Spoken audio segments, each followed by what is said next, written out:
Hello everyone, welcome to my channel Prabal SSC. आज का हमारा टॉपिक है सस्टेनेबल डेवलपमेंट गोल, जो कि बहुत ही इम्पोर्टेंट टॉपिक है सभी एग्ज़ाम्स के पर्सपेक्टिव से, है ना। ये काफ़ी पूछा जाता है और इजी भी टॉपिक है, उतना टफ नहीं है। बस कुछ चीज़ें आपको याद करनी है इसमें और आपके 2 नंबर या फिर 2.5 नंबर जिस भी पेपर में है वो पक्के हो जाएंगे। तो आइए इस टॉपिक को शुरू करते हैं। उसके पहले आप लोग वीडियो को लाइक और चैनल को सब्सक्राइब कर लीजिए ताकि मैं आगे की क्लासेस लेता रहूँ ऐसे ही टॉपिक्स पर। आइए पढ़ना शुरू करते हैं। तो सबसे पहले हम सस्टेनेबल डेवलपमेंट का मतलब जान लेते हैं। इसका मतलब क्या होता है? तो सस्टेनेबल का मतलब होता है involving the use of natural products and energy in that does not harm the environment. तो बेसिकली इसका मतलब ये है कि जो चीज़ें हम लोग अभी यूज़ कर रहे हैं और उससे ना बहुत ज़्यादा हार्म हो रहा है एनवायरनमेंट को, पोल्यूशन कर रहे हैं हम लोग, है ना। बहुत सी चीज़ें ऐसी कर रहे हैं, इरेगुलर एक्टिविटीज़, जिसकी वजह से बहुत ज़्यादा क्लाइमेट को झेलना पड़ रहा है ना, बहुत ज़्यादा चीज़ें हो रही हैं।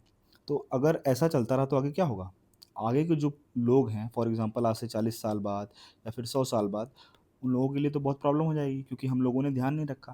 तो हम लोगों को ऐसे कुछ स्टेप्स लेने पड़ेंगे जिससे कि आगे वाले जो लोग आने वाले हैं उनके लिए भी हमारा ये जो एनवायरनमेंट है, अर्थ है, वो रहने के लिए सेफ़र रहे, है ना, सेफ़ रहे। तो इसीलिए ये सस्टेनेबल डेवलपमेंट गोल बनाए गए हैं यूएन के द्वारा, ठीक है।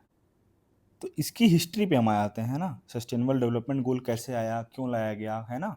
तो इसकी शुरुआत जो है होती है ईयर 2012 में। 2012 में क्या होता है, एक समिट होती है यूनाइटेड नेशन की।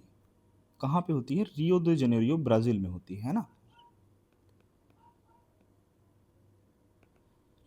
ब्राज़ील में होती है। और वहाँ पे जो सारी कंट्रीज़ होती हैं वो मिलकर, जो मेंबर कंट्रीज़ होती हैं वो ये डिसाइड करती हैं कि हम लोग सस्टेनेबल डेवलपमेंट गोल करके लाएंगे और उसमें हम लोग कुछ टारगेट्स रखेंगे और उसको हम लोग पूरा करने की कोशिश करेंगे जिससे कि एनवायरनमेंट जो है काफ़ी अच्छा रहे, है ना। और इस कॉन्फ्रेंस को बोला गया United nation conference on sustainable development goals, है ना। और क्या हमको पढ़ना है इसमें? ये जो है, ये तो 2012 की बात हो गई। उसके बाद क्या होता है 2015 में, 25 सितंबर, ये डेट थोड़ा सा इंपॉर्टेंट है, 25 सितंबर 2015।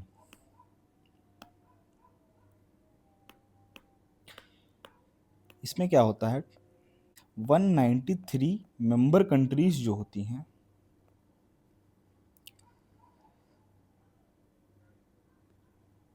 वो लोग डिसाइड करती हैं कि हम टोटल 17 सस्टेनेबल डेवलपमेंट गोल बनाएंगे और उसको फॉलो करने की कोशिश करेंगे और हमारा टारगेट जो होगा वो इसको अचीव करना होगा 2030 में, ठीक है। और क्या होता है इसमें, और ये जो टारगेट्स डिसाइड किए गए इनके द्वारा वो थे टोटल 169। मतलब गोल्स तो 17 थे, टोटल 17 गोल्स आपको पूरे करने हैं। कब? 2030 के पहले पहले, है ना। और पर उसके टारगेट्स कितने होंगे? टारगेट्स होंगे इतने, गोल्स होंगे 17 और हमारा ईयर होगा 2030। तो 2030 टारगेट रखा गया ईयर का, है ना। और कितने टारगेट्स थे? 169। तो इसीलिए इसको बोला जाता है एजेंडा, क्या बोला जाता है? एजेंडा 30। इसको बोला जाता है एजेंडा 30, है ना। कहीं अगर ये लिखा जाता है एजेंडा 30 तो इससे इसका रिलेशन जो है सीधा सीधा SDG से है, यानी सस्टेनेबल डेवलपमेंट गोल से है। और अगर आ जाता है एजेंडा 21 तो उसका रिलेशन है 1992 के अर्थ समिट से, ठीक है। तो इसमें कंफ्यूज मत होइएगा। ये भी कहाँ पे हुआ था? ये भी यहीं पे हुआ था, रियो दे जनेरियो में, है ना। और क्या पूछता है इसमें? और ये पूछता है कि सस्टेनेबल डेवलपमेंट गोल जो है वो फोर्स में कब आया, मतलब लागू कब से हुए। तो 25 सितंबर 2015 को तो ये मीटिंग वगैरह होती है और उसमें डिसाइड होता है कि ये हमको लाना है। लेकिन ये स्टार्ट कब से हुआ? तो ये इन फोर्स आया है 1 जनवरी 2016 से, और इसका टारगेट क्या है 2030।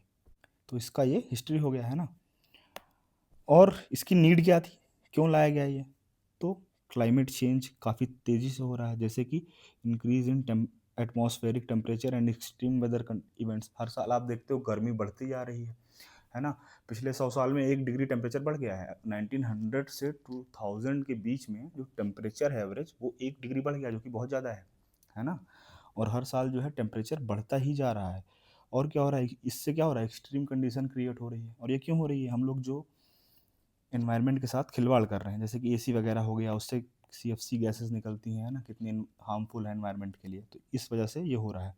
तो सस्टेनेबल डेवलपमेंट गोल इसीलिए लाया गया है ना, कि अगर हम ऐसा ही करते रहेंगे तो क्या होगा, अर्थ पे तो रहने लायक रह ही नहीं जाएगा। और अगर रहने लायक नहीं रह जाएगा तो कोई बचेगा ही नहीं, है ना। तो हमको ये नहीं है कि अब हम रह रहे हैं तो हम तो रह लिए, अब आगे वालों का भी तो ध्यान रखना पड़ेगा ना हमको, जो आने वाली जनरेशन है ना, आज से 50-100 साल बाद, उनका भी तो ध्यान रखना पड़ेगा। तो इसीलिए है, सी लेवल बढ़ता जा रहा है। सी लेवल क्यों बढ़ रहा है? क्योंकि जब, अब देखो सी लेवल क्यों बढ़ता है, सी लेवल इसलिए बढ़ेगा कि ग्लेशियर होता है, ग्लेशियर जब गल जाएगा, ग्लेशियर क्यों गलेगा? क्योंकि भाई धूप बहुत तेज़ पड़ रही है, हमने टेम्परेचर बढ़ा दिया है पोल्यूशन कर करके। तो ये जो ग्लेशियर वगैरह है, ये जो बर्फ़ का होता है वो गलेगा, गलेगा तो पानी जाएगा कहाँ पे? पानी जाएगा सी में, और सी में पानी जाएगा तो सी लेवल राइज़ हो जाएगा। और सी लेवल जब राइज़ हो जाएगा, तो फॉर एग्ज़ाम्पल आपकी कंट्री इंडिया का कुछ मैप ऐसा है, तो यहाँ पे है ओशन, है ना, पानी कहाँ पे है? पानी है यहाँ पे। तो अब अगर सी लेवल राइज़ होएगा तो यहाँ वाले लोग कहाँ जाएंगे? पानी के अंदर चले जाएंगे, किनारे वाले। तो ये सब एरिया बचेगा ही नहीं। तो अभी तो जैसे कि हम लोग पढ़ते हैं कि 1/3 जो है लैंड है और बाकी वाटर है, तो फिर तो ये और कम हो जाएगा, फिर लैंड तो बचेगी ही नहीं, वाटर वाटर ही बचेगा, तो लोग रहेंगे कहाँ पे, है ना। तो सी लेवल राइज़ होना बहुत ज़्यादा एनवायरनमेंट के लिए हार्मफुल है। उसके बाद हमारी नीड क्या है? नीड ये है कि scarcity of resources. Food production needs to be double over the next 40 years at a time when almost 23% of the world's agricultural land has been degraded. अब क्या हो रहा है, एनवायरनमेंट जो है, पोल्यूशन हो गया, इन सब चीज़ों की वजह से जो लैंड है वो डिग्रेड होती जा रही है ना। हम लोग काफ़ी पेस्टिसाइड्स वगैरह यूज़ हो रहे हैं, जिससे कि सॉइल इरोजन वगैरह हो रहा है ना, सॉइल इरोजन हो गया। हम लोग डिफॉरेस्टेशन कर रहे हैं ना, जिसकी वजह से क्या हो रही है, सॉइल जो है बहुत ज़्यादा डिग्रेड हो रही है। और अगर सॉइल डिग्रेड होएगी तो लैंड जो है, फिर उस पर प्लांट्स वगैरह होंगे नहीं, तो एग्रीकल्चर सक्सेसफुल हो नहीं पाएगा। जब एग्रीकल्चर सक्सेसफुल नहीं हो पाएगा तो फूड तो आएगा ही नहीं।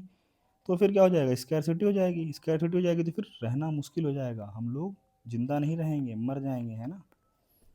तो फिर ह्यूमन लाइफ पॉसिबल नहीं होएगी। Nearly 2/3 of the world population will be living in water scarce stressed areas by 2025। पानी जो है हम लोग खूब वेस्ट करते हैं, वाटर, है ना, कितना वेस्ट कर देते हैं। अगर हम पानी बचाएंगे नहीं, इसीलिए बोला जाता है कि सेव वाटर, है ना। सेव वाटर क्यों बोला जाता है?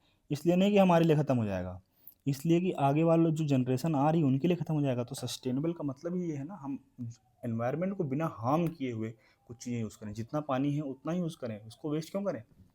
वेस्ट नहीं करना चाहिए, है ना।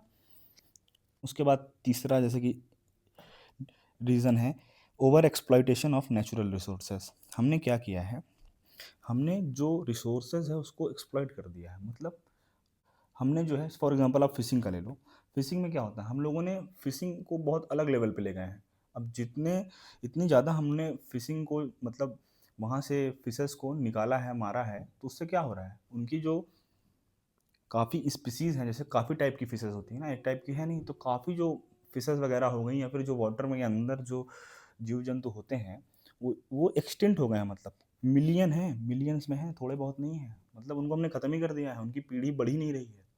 तो यही तो है एक्सप्लॉइटेशन, ये इस केस में है, और भी बहुत से केसेस हैं, है ना। तो सस्टेनेबल डेवलपमेंट बहुत ज़रूरी था। इन्हीं सब कुछ कारणों की वजह से ये एक रूल बनकर आया, और ये बाइंडिंग नहीं है, ठीक है। बाइंडिंग का मतलब क्या होता है कि आपको करना ही पड़ेगा, है ना, सेव करना ही पड़ेगा। तो बाइंडिंग नहीं है ना, यूएन के सारे देश इसमें ऐड हैं, बट ये बाइंडिंग किसी पे नहीं है, बस आपको करना है ना, अर्थ की सेफ्टी के लिए करना है। ये नहीं कि आप नहीं करोगे तो आपको कुछ हो जाएगा, है ना, ट्रम्प आपका टैरिफ बढ़ा देगा, ऐसा ऐसा वैसा कुछ नहीं होगा, है ना। लेकिन फिर भी आपको करना है ना, तो और करना भी चाहिए, है ना, अर्थ को तो सेव करना ही है ना। फिर हम आ जाते हैं अब गोल कौन कौन से हैं। अभी तक जो कहानी थी ये इतना इम्पोर्टेंट है नहीं आपके एसएससी के एग्ज़ाम के लिए या फिर यूपीपीसीएस के लिए, ये प्रीलिम्स वगैरह में आता है ना टॉपिक, और इसका हम यूपीएससी वगैरह में मेंस में यूज़ कर सकते हैं, पर बेसिकली ये प्रीलिम्स का टॉपिक है ना। तो अब ये जो ये है फिगर, ये बहुत इंपॉर्टेंट है आपके लिए, है ना। क्यों इंपॉर्टेंट है? आपको ये नंबर वाइज याद होनी चाहिए, 1 पे क्या आएगा, 2 पे क्या आएगा, 3 पे क्या आएगा, ठीक है। क्वेश्चन ऐसे आता है, SDG 6 ऐसे क्या है बताओ, तो 6 पे क्या है, ये है। तो आपको ये पता होना चाहिए, नंबर वाइज पता होना चाहिए सीक्वेंस में, है ना। तो मैं उसको आपको याद करने की ट्रिक वगैरह भी बताऊंगा, है ना। कुछ ट्रिक वगैरह मैंने बनाई हुई है, वो मैं बताऊंगा, है ना। मैंने क्या बनाई है, कुछ टीचर्स ने बनाई है ना, मैंने उनसे पढ़ी हुई है ना। तो सबसे पहले एक एक बार इसको पढ़ लेते हैं, है क्या क्या, है ना, क्या क्या चीज़ें इसमें हैं। तो है नो पावर्टी, है ना। पावर्टी का मतलब गरीबी, गरीबी होनी ही नहीं चाहिए, है ना। उसके बाद है हंगर, ज़ीरो हंगर, भुखमरी नहीं होनी चाहिए। गुड हेल्थ एंड वेलबींग, स्वास्थ्य सही रहना चाहिए। क्वालिटी एजुकेशन, एजुकेशन जो है मतलब शिक्षा जो है बहुत ही अच्छी होनी चाहिए। उसके बाद आ जाता है जेंडर इक्वालिटी, है ना, महिलाओं और पुरुष में कोई भी भेदभाव नहीं होना चाहिए। उसके बाद पानी साफ होना चाहिए, जैसे कि मैंने भी आपको पहले एग्जांपल दिया। क्लीन एनर्जी होनी चाहिए, डिसेंट वर्क और इकोनॉमिक ग्रोथ होना चाहिए, इंडस्ट्री, इनोवेशन और इंफ्रास्ट्रक्चर होना चाहिए, इनक्वालिटीज़ को रिड्यूस करना चाहिए, सस्टेनेबल सिटीज़ एंड कम्युनिटीज़ होना चाहिए, है ना, रिस्पॉन्सिबल कंजम्पशन एंड प्रोडक्शन होना चाहिए, climate action, life below water, life on land, peace, justice and strong institution, partnership for the goals. तो बेसिकली इन लोगों ने सारी चीज़ें इस 17 उसमें सस्टेनेबल डेवलपमेंट गोल्स में लाने की कोशिश की है, और हम अब इसको एक एक करके याद करने वाले हैं। तो इसकी जो ट्रिक है आपको थोड़ा सा याद करनी होगी। पहले मैं लिख देता हूँ, PEG EGS ADI ISRO blip. तो ये क्या है, इसरो में पार्टी चल रही है, ठीक है। तो पैग वगैरह बनेगा, अंडे वगैरह आएंगे, एक्स की स्पेलिंग वैसे EGG होती है, पर आप इसको ऐसे मान लो, पैग वगैरह बनेगा, एग वगैरह रहेगा, है ना। आदि एक आदमी है, ठीक है। तो पैग एग्स आदि इसरो ब्लिप, है ना, ऐसे करके आप याद कर लेंगे, है ना। वैसे बन तो नहीं रहा कोई सेंटेंस, पर पैग एग्स आदि इसरो ब्लिप। अब मैं सबका मतलब बता देता हूँ। पी से हो गया पावर्टी, ई से क्या हो गया, इरेज हंगर, ठीक है, इरेज हंगर। जी से हो गया गुड हेल्थ। फिर उसके बाद अगले ई से हो गया एजुकेशन। जी से हो गया जेंडर इक्वेलिटी। मैं पेन चेंज कर लेता हूँ, कलर रेड कर लेता हूँ। उसके बाद ए से हो गया affordable and clean energy, affordable and clean energy. Sequence में आ रहा, देखो 1 ये है, 2 ये है, 3 ये है, 4 ये है, 5 ये है, 6 ये है, 7 ये है। 7 पे क्या है, अफोर्डेबल एंड क्लीन एनर्जी। उसके बाद 8 पे क्या है, D, decent work and economic growth. 9th पे क्या है, I, industry, innovation and infrastructure. उसके बाद ये वाला तो आपको याद हो जाएगा, है ना। उसके बाद ये वाला जो आई है, इसमें है इनइक्वालिटी, ठीक है, पहला वर्ड नहीं लिया गया इसका, इनइक्वालिटी, है ना, रिड्यूस इनइक्वालिटी। उसके बाद अगला क्या है, सस्टेनेबल सिटीज़। उसके बाद आ जाता है आर, आर से है रिस्पॉन्सिबल कंजम्पशन, यहाँ पे है ये 12th। उसके बाद 13th पे है ओ से, देखो ओ से है ऑर्गेनाइज क्लाइमेट एक्शन। उसके बाद 14th पे है बी, लाइफ बिलो वाटर। उसके बाद एल है लाइफ ऑन लैंड। उसके बाद आई है इंस्टीट्यूशंस, है ना, ये है इंस्टीट्यूशंस। उसके बाद पी है पार्टनरशिप, है ना। तो बेसिकली आपको याद करना है ना, ये मैंने बता दिया। आप अगर आपके पास कोई अगर अच्छी ट्रिक बन जाती है या फिर आपको ऐसे याद हो जाता है तो याद कर लेना है आपको, याद होना ही चाहिए, है ना। एक एक सीक्वेंस में याद होना चाहिए। एक पे नो पावर्टी आती है और 5 पे जेंडर इक्वालिटी आती है, एकदम अच्छे से याद होना चाहिए, है ना। जैसे टेबल ये नहीं याद होता आपको, 2 5 ज़ा 10, 2 6 ज़ा 12, वैसे याद होना चाहिए। ये बस डायरेक्टली यही पूछता है। 5th पे क्या है, 6th पे क्या है, मैच द फॉलोइंग करके दे देता है। SD1, SDG1, SDG7, है ना, ऐसे करके। उसके बाद नीचे सेकंड उसमें ऑप्शंस में डाल देता है और बोलता है मैच द फॉलोइंग करो। ये यूपी पीसीएस में आया हुआ है, 4-5 बार आया हुआ है, ठीक है। और एसएससी सीजीएल में भी पूछा हुआ है, यही यही फॉर्मेट पे।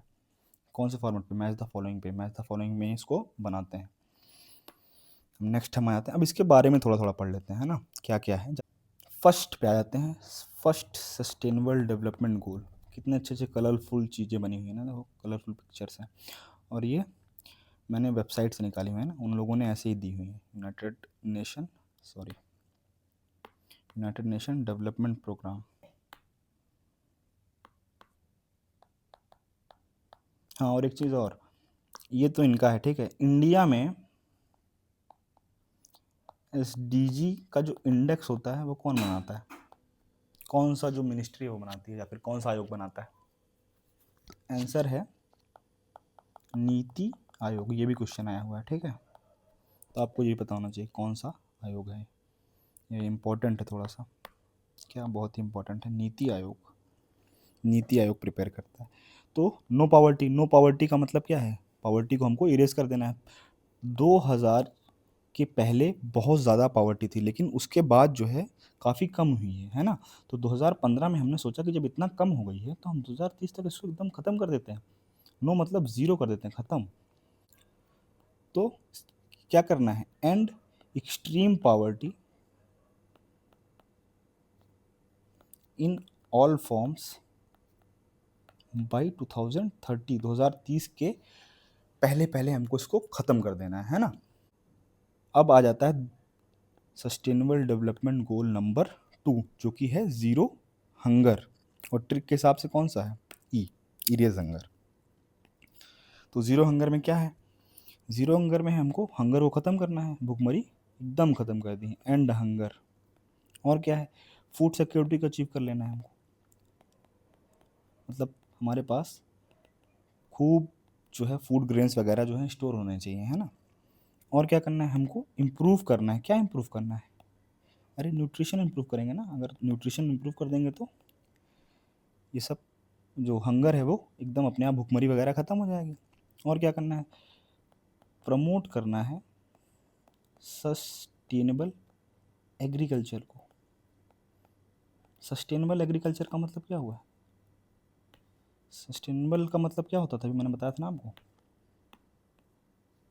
एग्रीकल्चर, है ना। सस्टेनेबल एग्रीकल्चर इसका मतलब होता है कि हमारी जो अभी एग्रीकल्चर प्रैक्टिसेस को हम फॉलो कर रहे हैं, तो वो ऐसी करें जो कि ऑर्गेनिक हो, है ना। ये नहीं कि हम खूब ज़्यादा पेस्टिसाइड्स वगैरह यूज़ कर रहे हैं, है ना, तो जिससे कि लैंड डिग्रेड हो रही है, सॉइल जो है इरोड हो रही है ना। तो उससे क्या होगा, अभी तो हम एग्रीकल्चर कर ले रहे हैं, हमको बढ़िया बेनिफिट हो रहा है, लेकिन बाद वालों को तो नहीं होगा ना, वो तो बेचारे कुछ कर ही नहीं पाएंगे। तो हमको उनका भी सोच के चलना है। तो सस्टेनेबल एग्रीकल्चर पे ध्यान देना है, बहुत ज़रूरी है। उसके बाद हम आते हैं sustainable development goal number 3, good health and well being. तो इसमें क्या है, हमको इंश्योर करना है हेल्दी लाइफ। और क्या करना है, हेल्दी लाइफ को इंश्योर करना है और प्रमोट करना है well being of all the ages. ये नहीं कि सिर्फ जवान लोगों के लिए, बूढ़ों बूढ़ों के लिए भी, बूढ़े लोग जो हैं उनके लिए भी हमको ध्यान रखना है, उनका भी हेल्थ बहुत अच्छा होना चाहिए, है ना। कितना अच्छा होगा अगर जो 60+ लोग हैं, आपके जो पेरेंट्स वगैरह हैं, वो 60+ जब हो जाएं तो उनकी हेल्थ वगैरह बहुत अच्छी रहे, तो वो आपके लिए भी अच्छा रहेगा, है ना। तो इस पे भी ध्यान देना है। अभी क्या होता था कि आप लोगों ने सुना भी होगा कि अभी कुछ 1990s के पहले पहले इंडिया में जो बच्चे वगैरह होते थे, वो फॉर एग्जांपल अगर किसी के 4 बच्चे हुए तो एक उसमें से पक्का जो है एक्सपायर कर जाता था, है ना। किस वजह से एक्सपायर कर जाता था, क्यों, क्योंकि जो है पेरेंट्स की हेल्थ वगैरह उतनी अच्छी नहीं होती थी, तो वो बच्चा जो होता था वो अच्छा हो नहीं पाता था, है ना। तो हमने अभी क्या किया है, जो चाइल्ड डेथ जितनी होती थी उसको हमने रिड्यूस करके हाफ कर दिया है अभी करंट में। तो हम जब हाफ कर सकते हैं तो इसको हम ख़त्म भी तो कर सकते हैं। तो हमको इसको ख़त्म भी करना है 2030 के पहले पहले, है ना। चाइल्ड डेथ्स वगैरह नहीं होनी चाहिए, जो बच्चे तुरंत पैदा होते हैं उनको तुरंत मतलब उनकी डेथ तुरंत नहीं होनी चाहिए।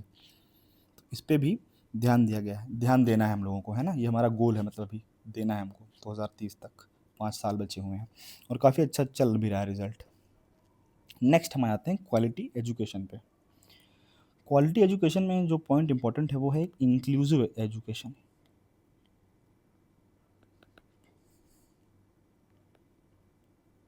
इंक्लूसिव एजुकेशन, इसका मतलब क्या होता है इंक्लूसिव का?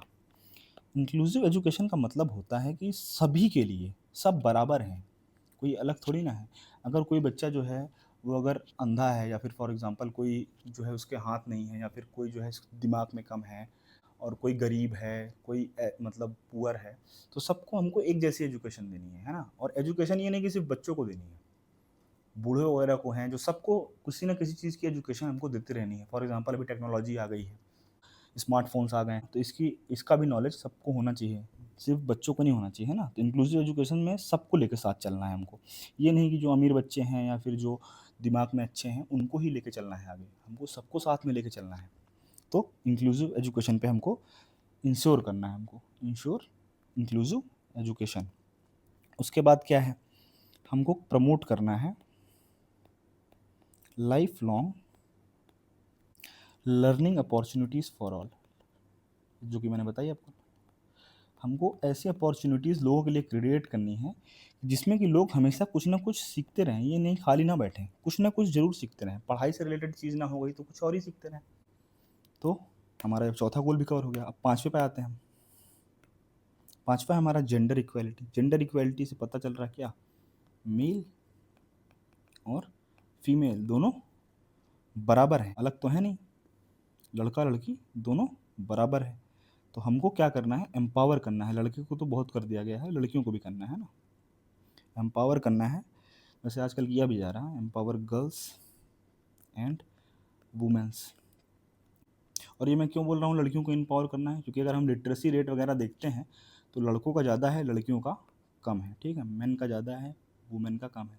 लिटरेसी रेट हो गया, जितनी भी चीज़ें हैं जो कि इम्पॉर्टेंट हैं लाइफ को लेके, वो सब में लड़कियां अभी पीछे हैं, अभी भी पीछे हैं, है ना। तो अभी भी हमको उनको एम्पावर करना है इन सब चीज़ों के लिए।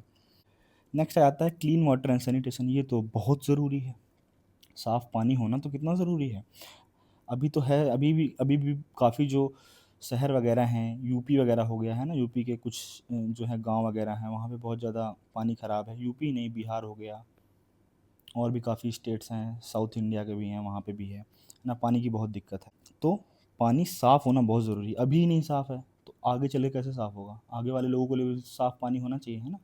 तो क्लीन वाटर पे ध्यान देना है, पानी साफ़ होना बहुत ज़रूरी है। और क्या मैनेज करना है, और साफ़ सफाई मैनेज करनी है। साफ़ सफाई भी तो होनी चाहिए, ये नहीं कि कचरा फैला दिया है। इन सब चीज़ों पर भी ध्यान देना है। तो सिक्स्थ हमारा गोल है clean water and sanitation. Next हम आते हैं सेवन्थ पे, affordable and clean energy. Renewable energy जो है हमारी, सोलर एनर्जी हो गई, विंड एनर्जी हो गई, और थर्मल एनर्जी हो गई, इन सब एनर्जीज़ को हमको ज़्यादा ओवर एक्सप्लॉइट नहीं करना है, यूज़ करना है हमको, है ना। ये नहीं कि हम बंद कर दें यूज़ करना, हमको यूज़ करना है, लेकिन उसको एकदम ऐसे यूज़ करना है कि उससे एनवायरनमेंट का कोई भी जो चीज़ है उससे एनवायरनमेंट को उतना फ़र्क नहीं पड़ना चाहिए, है ना। एनवायरनमेंट को भी बहुत फ़र्क पड़ा है पिछले, जब से इंडस्ट्रियल रेवोल्यूशन आया है यूरोप वगैरह में। उसके बाद काफ़ी मशीन्स वगैरह आने से क्या हुआ है, 1900 से मैंने बताया आपको, जैसे कि 2000 के बीच में क्या हुआ है, 1 डिग्री सेल्सियस का टेम्परेचर बढ़ गया है, इंक्रीज़ हो गया है ना। फॉर एग्जांपल अगर पहले एवरेज टेम्परेचर 30 डिग्री था तो वो 31 पे पहुंच गया है, जो कि मतलब ज़्यादा है, काफ़ी ज़्यादा है ना, इतना तेज़ नहीं बढ़ना चाहिए इसको। और इससे क्या हुआ है, इस 1 डिग्री से मैं बताऊँ क्या हुआ है, ग्लेशियर वगैरह पिघलने लगे, अभी मैंने बताया इसी 1 डिग्री की वजह से पिघल रहे हैं। तो एनर्जी को हमको, रिन्यूएबल एनर्जी वगैरह को हमको सस्टेनेबली यूज़ करना है। उसके बाद नेक्स्ट आता है eighth, decent work and economic growth. इसमें बेसिकली हमको क्या करना है, जितनी भी पॉपुलेशन है, पॉपुलेशन तो बढ़ रही है, बहुत तेज़ी से बढ़ रही है, हर डे बढ़ती जा रही है ना, इंडिया में तो और तेज़ बढ़ रही है।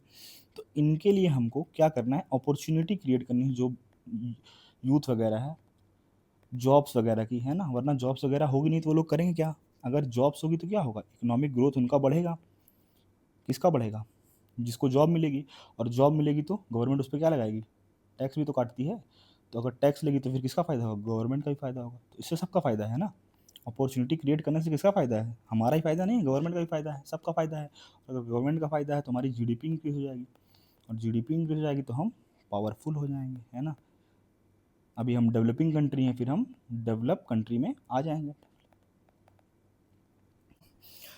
तो ये हो गया। 9th पे आ जाते हैं हम, और इसको सीक्वेंस में याद करना है, आप ये ध्यान रखिएगा। 9th पे है इंडस्ट्री, इनोवेशन एंड इंफ्रास्ट्रक्चर।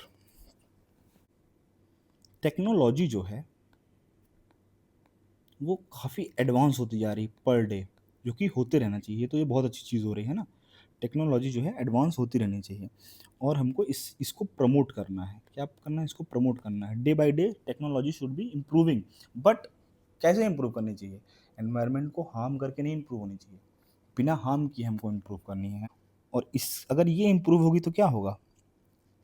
इससे क्या होगा? अभी तो मैंने बताया, पैसा बहुत आएगा, पैसा आएगा तो क्या होगा? जीडीपी इंक्रीज़ होगी, है ना, ये सब होगा। और क्या करना है हमको? इंफ्रास्ट्रक्चर बिल्ड करना है। इंफ्रास्ट्रक्चर इंफ्रास्ट्रक्चर बिल्ड करने से क्या होगा? लोगों को जॉब्स वगैरह मिलेंगे, है ना, तो ये भी उससे रिलेटेड है। उसके बाद हम आ जाते हैं नेक्स्ट पे, 10th पे, जो कि है reduce inequalities with in and among countries.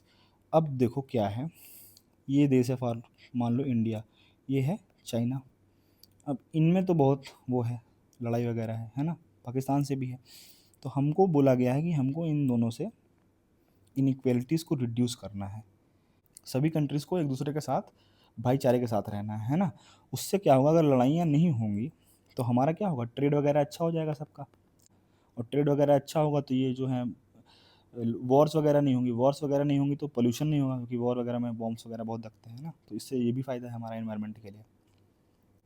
और क्या हो रहा है, और इन इक्वालिटीज़ की वजह से क्या हो रहा है कि रिच जो है और रिच होता जा रहा है, और जो पुअर है बेचारा वो और पुअर होता जा रहा है। तो ये एक अच्छी चीज़ नहीं है ना। तो ये इनइक्वालिटी ये भी तो है, दूसरी इनइक्वालिटी ये है, पहली तो ये थी, दूसरी ये है। तो हमको इनइक्वालिटीज़ वगैरह ख़त्म करनी है। नेक्स्ट हम आ जाते हैं 11th पे, सस्टेनेबल सिटीज़ एंड कम्युनिटीज़। अभी का क्या सिनेरियो है, अभी के केस में क्या चल रहा है कि आधी जो पॉपुलेशन है वर्ल्ड की वो सब सिटी में रह रहे हैं, ठीक है। तो इससे क्या पता चलता है? ओवर पॉपुलेटेड है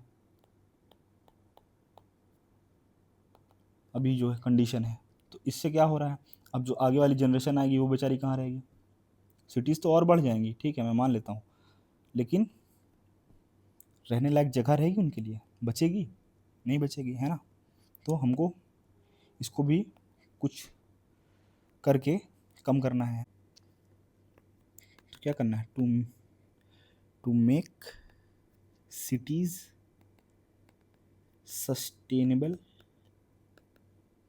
फॉर ऑल, ये गोल है, ठीक है। अब ये कैसे करना है वो गवर्नमेंट करेगी, है ना, हमको पर ये करना है। उसके बाद नेक्स्ट आ जाता है रिस्पॉन्सिबल कंजप्शन एंड प्रोडक्शन। अब कुछ लोग होते हैं वो बहुत कम चीज़ें यूज़ करते हैं, है ना, थोड़ा सा यूज़ करेंगे एकदम। फॉर एग्जांपल हो गया इलेक्ट्रिसिटी, हो गया, जितना है बेचारे उतना ही यूज़ करते हैं। कुछ लोग होते हैं फ़ैन वगैरह ऑन ही छोड़ देते हैं, है ना, कूलर भी ऑन है, सब कुछ छोड़ दिए हैं। उससे क्या हो रही है? एनर्जी वेस्ट हो रही है, ज़्यादा एनर्जी यूज़ करते हैं।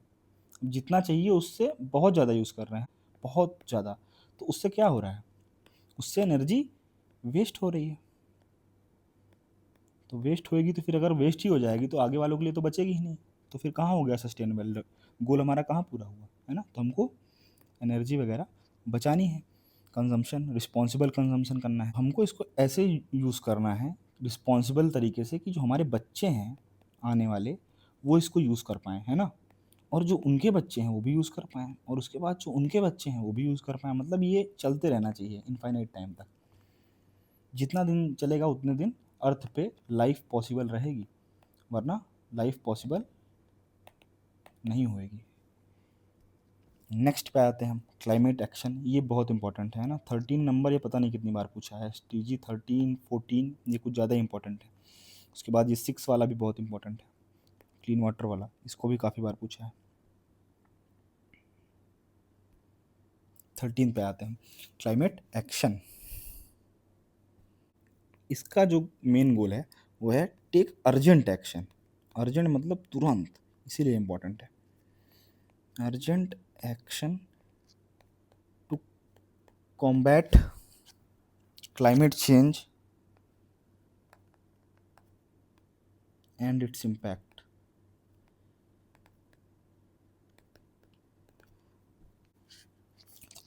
इसको क्यों, ये वाला गोल इंपॉर्टेंट क्यों? अभी क्या हो रहा है, सुनामी वगैरह बहुत आ रही है। क्या आ रही, सुनामी, अर्थक्वेक, ये क्यों आ रहा है?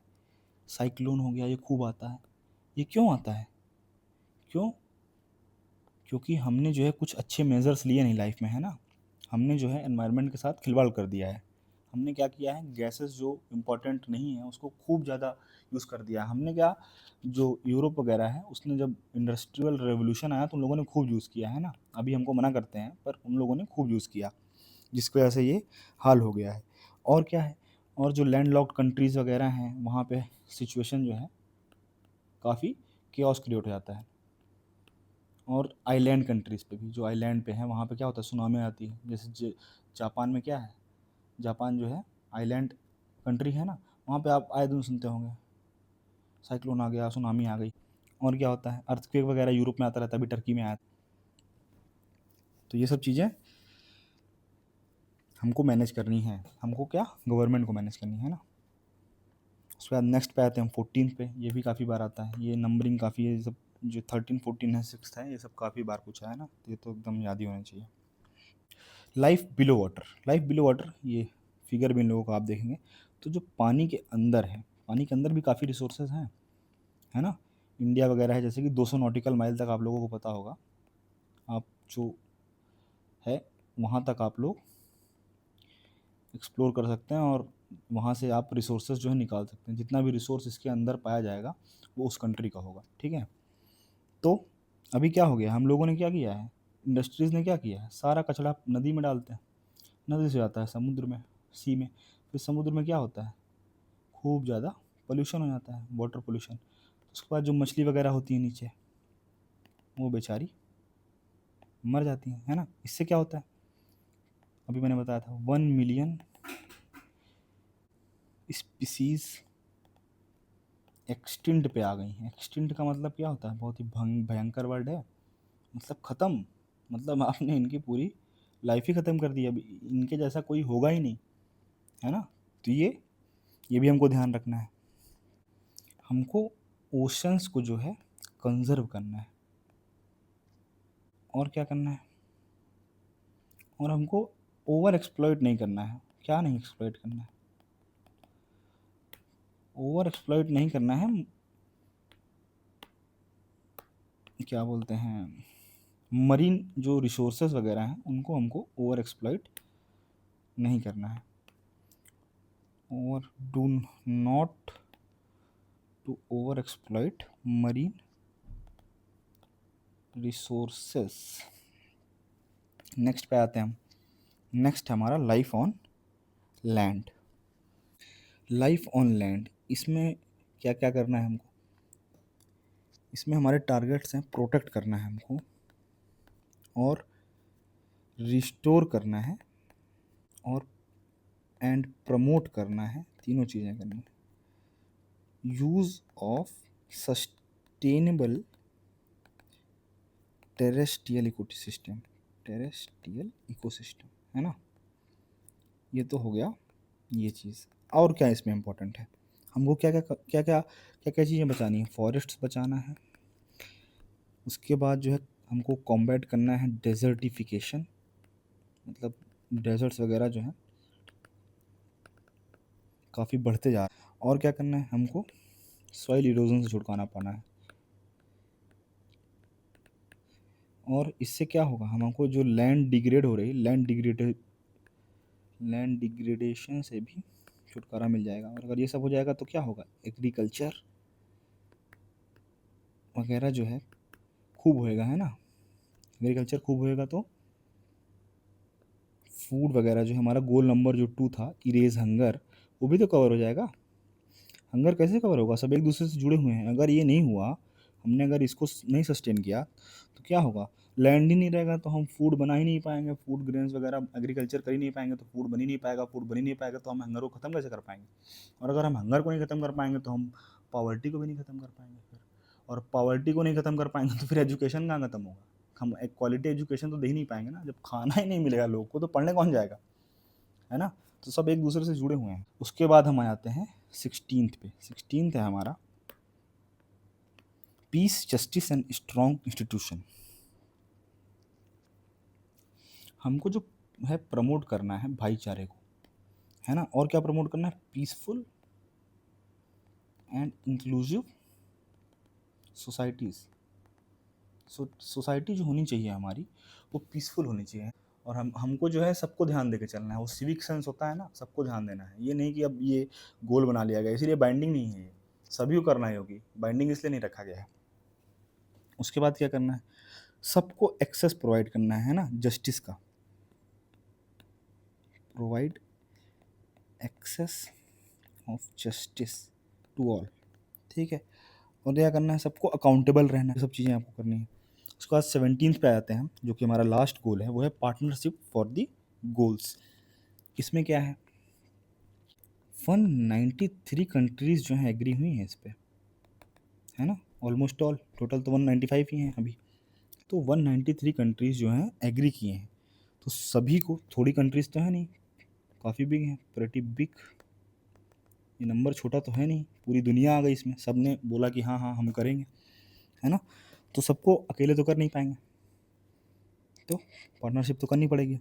उनको जो है काफ़ी चीज़ों पे एग्री करना पड़ेगा। एक दूसरे के साथ मिलकर हम इसको ख़त्म कर सकते हैं, है ना। अकेले तो जैसे काफ़ी कंट्रीज़ हैं जो डेवलपिंग हैं अभी, वो हर चीज़ तो नहीं ख़त्म कर सकती ना, है कि नहीं। तो उनको हेल्प लेनी पड़ेगी। जो डेवलप्ड कंट्रीज़ हैं, जैसे डेवलप्ड कंट्रीज़ हो गई यूएसए है ना, रसिया है, ये सब डेवलप्ड कंट्रीज़ हैं। तो ये लोग जो गरीब देश हैं उनकी मदद करेंगे। पाकिस्तान वगैरह हो गए, है ना, वहाँ पे तो अकेले वो बेचारे ख़त्म नहीं कर पाएंगे। बांग्लादेश हो गया। इंडिया भी डेवलपिंग कंट्री में है वैसे। इंडिया भी डेवलप्ड कंट्री में नहीं आता है। चाइना भी नहीं आता है। चाइना ने अपने आप को डेवलपिंग में रखा हुआ है। तो इन लोग के साथ पार्टनरशिप करके हम इन सब चीज़ों को ख़त्म कर सकते हैं। तो हमारे सस्टेनेबल डेवलपमेंट गोल पूरे ख़त्म हो गए हैं। और ये वाला जो पेज है ये बहुत इंपॉर्टेंट है। आपको ये पूरा पता होना चाहिए, सब कुछ याद होना चाहिए इसमें। तो ये वाली ट्रिक आप देख लीजिएगा। पेग एक्स आदि इसरो ब्लिप, है ना, इसका मतलब ये है ना। और इसको याद कर लीजिएगा। ये आपको याद ही करना पड़ेगा और कोई ऑप्शन है नहीं। कुछ क्वेश्चंस हैं जो कि काफ़ी सारे एग्ज़ाम्स में आए हुए हैं। एसएससी में भी आए हुए हैं, एक आध क्वेश्चन यूपीएससी का भी है और एक यूपीपीसीएस का भी है आई थिंक। तो हमको ये कर लेने हैं। सबसे पहला क्वेश्चन है, what are the sustainable development goals. तो इसका ऑप्शन कौन सा सही हो जाएगा? कोशिश करो आप लोग करने की। तो ये वाला है ना, B, a collection of 17 global goals to address social, economic and environmental challenges. ये तो इजी था। नेक्स्ट पे आ जाते हैं, which of the following is not one of the 17 sustainable development goals. इनमें से कौन सा नहीं? तो जीरो हंगर तो है, क्वालिटी एजुकेशन भी है, ये है क्या? ये तो नहीं है ना, तो ये गलत हो गया। ये वाला भी है। चलो आप लोग हमको ये भी बता दो कौन कौन से नंबर पे क्या आएगा। तो जीरो हंगर किस पे आएगा? Quality education. और क्लाइमेट एक्शन किस पे आएगा? क्लाइमेट एक्शन तो आएगा सस्टेनेबल डेवलपमेंट गोल नंबर 13। 14 पे क्या था? 14 पे था लाइफ बिलो वाटर। और ये किस पे आएगा? क्या था? Peg eggs. तो ये पॉवर्टी था, फिर इरेज हंगर था, तो ज़ीरो हंगर। तो ज़ीरो हंगर हो गया 2 पे, SDG 2। क्वालिटी एजुकेशन, फिर उसके बाद क्या आएगा? गुड हेल्थ, फिर एजुकेशन, तो 1 2 3 4। एजुकेशन किस पे आया? SDG 4 पे, है ना। तो ये भी आपका रिवाइज हो गया। क्वेश्चंस जो हैं वो मैच द फॉलोइंग के फॉर्म में ज़्यादा आते हैं ना, मैच द फॉलोइंग के फॉर्म में ज़्यादा आते हैं। मैं बताता हूँ कैसे आते हैं। इधर दिया होता है SDG नंबर और इधर दिया जाता है गोल्स। अब जैसे क्वेश्चन आएगा, यहाँ पे लिख देंगे SDG 3, SDG 1, SDG 2, SDG 4। और क्या लिखेंगे, इधर लिख देंगे नो पॉवर्टी, है ना। और क्या रहेगा, गुड हेल्थ, स्पेलिंग गलत हो गया, क्या है ये, गुड हेल्थ।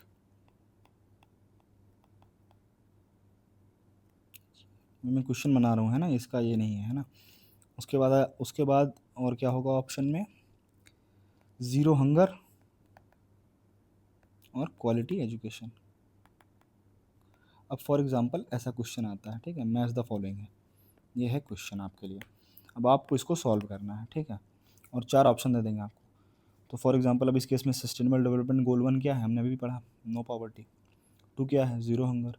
3 क्या है, गुड हेल्थ एंड वेलबींग, है ना। और चौथे पे क्या है, क्वालिटी एजुकेशन। और कभी कभी कैसे आता है, कभी कभी कभी कभी ऐसे आता है,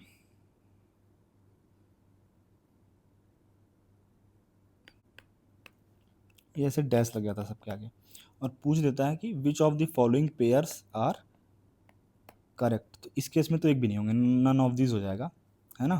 तो ऐसे भी क्वेश्चन आते हैं, ज़्यादातर ऐसे ही आते हैं। नेक्स्ट हम आते हैं थर्ड क्वेश्चन पे, by what year are the SDGs intended to be achieved. तो कौन सा ईयर है वो, बताओ। 2030 टारगेट तो यही है ना। और क्या बताया था, इसको क्या बोलते हैं, एजेंडा 30 भी बोलते हैं, ये पता होना चाहिए आपको। नेक्स्ट पे आते हैं, विच SDG focuses on ensuring access to affordable, reliable, sustainable and modern energy for all। तो इसका आंसर क्या हो जाएगा, इसका आंसर हो जाएगा B, affordable and clean energy. अरे एनर्जी से रिलेटेड है ना, तो कौन सा वाला होगा, ये वाला तो होगा, है ना। नेक्स्ट पे आते हैं फिफ्थ नंबर पे, what is the main goal of SDG 13। 13 बहुत बार पूछा गया, 13 क्या है, क्लाइमेट से रिलेटेड है ना, combat climate change and its impact, तो ये हो गया सही। बाकी और कौन सा है, ये वाला तो है ही नहीं कोई गोल। और क्या है, ये वाला है और ये वाला है, इन दोनों का नंबर बताओ।